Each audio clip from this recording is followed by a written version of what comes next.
So on this video, we are talking about Jesse Duplantis' statement that Jesus coming, it's all dependent on how much money people are giving. If people give more, then Jesus would come fast. Like, you know, everybody wants Jesus to come back, so we might as well get to it and just give more money. I honestly believe this, that the reason why Jesus hadn't come is because people are not giving the way God told them to give.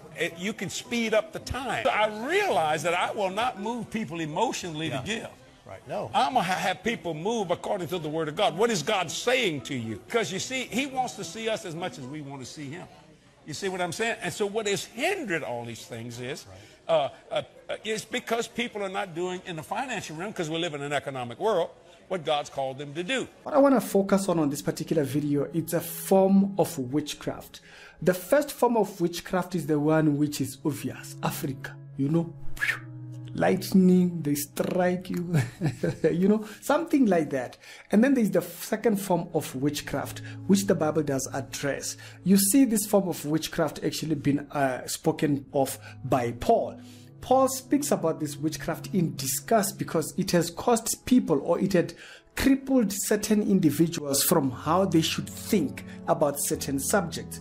And then when you take that particular subject, you go back into Acts, you see also Simon the sorcerer who comes up, and you see one form of witchcraft over there. And it said that he had captured people's imagination.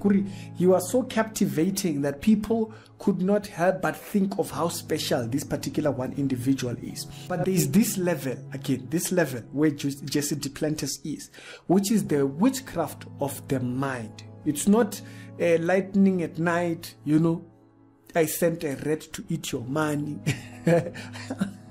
It's not that form of witchcraft. This is a different kind of witchcraft which bewitches the thought process of a person's mind, which is what we call on this channel the biblification of a Christian's mindset.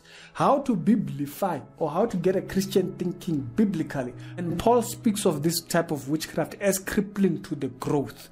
If you look at Galatians, when he actually labels it out, he then goes on to address the fruit of the believer, which shows love, kindness, whatnots, and self-control, and it shows a form of growth. Jesse Duplantis' form of thinking, it cripples that growth. So a person can be born again, but unfortunately they are bewitched in how they perceive subjects of what eschatology is properly laid out. Not Jesse Duplantis knows, not the angels know when Jesus will come back. Father was the one that decided. It's a role issue. A lot of people have used that to say Jesus doesn't know when he's coming back, and so how can he be God? And that's not the subject that he's dealing with in that particular subject. In that point, he's talking about roles. Okay, the Father has his role. The Father gives the right. He sees the house quality that the Son has built for his bride.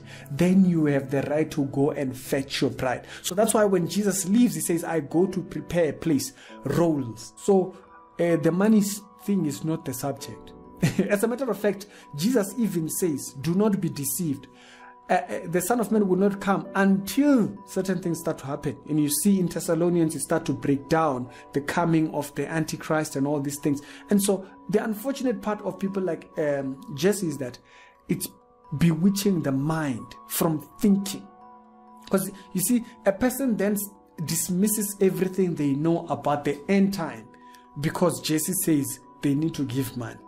They dismiss the coming of the end. They dismiss the coming of the perdition one, right? According to the Bible, they dismiss the signs in Matthew chapter number 24. They dismiss that because now there's giving that's now involved. What's happening is bewitching the mind from thinking biblically. And to me, that kind of narrows down back to the first subject that we dealt with, of this lady who's allowed herself to be bewitched on how to think of her calling. And so she thinks a certain way. And as a result of thinking that certain way, it causes her to defile herself with African spirituality. Jesse has dismissed all of that with one rule. He is the one who is determining. He's the one who determines when Jesus is going to come. So if people gave enough money tomorrow, what happens then? Then he will revert back to the Bible and say, no, you see, the signs still need to come to pass. What is this? It's that he is the one who's dictating. bewitched. He's bewitched. His mind. He's bewitched. So it's not just easy surface thingy. It's that there is a level where greed is a form of bewitchment. Who has bewitched you that you will not think of freedom according to as Christ has given it? It's at this level. So it's Ricky just wanted to spread this particular one point out here to further this thing, to say, what do you hear people saying as compared to what God has said? And then you compare that with the biblical narrative, and then you determine what are you hearing from these particular individuals. Then